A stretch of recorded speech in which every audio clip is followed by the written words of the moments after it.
మేమేం చేయలేదు.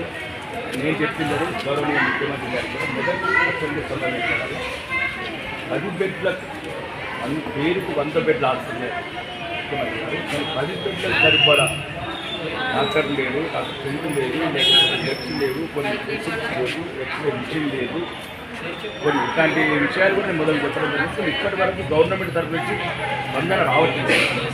డాక్టర్ కూడా ఏం చేస్తారు, ఆ ఎక్స్రే లేదు కాబట్టి బయటకోమని పేషెంట్ ఏమంటాడు, అయ్యా మేము ఉన్నమే పేదోళ్ళము, మా దగ్గర డబ్బులు లేకనే గరీబోళ్ళం కాబట్టి హాస్పిటల్కి వస్తాము. డాక్టర్ కూడా ఏం చేస్తాడు, మిషన్ ఉంటే ఎక్స్రే చేస్తాడు, సిటీ స్కాన్ మిషన్ ఉంటే సిటీ స్కాన్ చేస్తాడు. డాక్టర్ రెండోది కొన్ని రకమైన బెడ్స్ కూడా వాళ్ళు ఇండియాలకి తీసుకురాదు. దీనివల్ల ఏంటంటే ఇప్పటికప్పుడు ఆర్మూర్లో మాత్రం ప్రత్యేకంగా డాక్టర్ల కొడుతుంది, నర్సెస్ కొడుతుంది. ముఖ్యంగా ఈ మెడికల్ ఇన్స్ట్రుమెంట్స్ ప్రజలకు కావాల్సిన పేదలకు కావాల్సిన ఇటువంటి కూడా అందుబాటులో ఏమంటే అవైలబుల్ లేదు.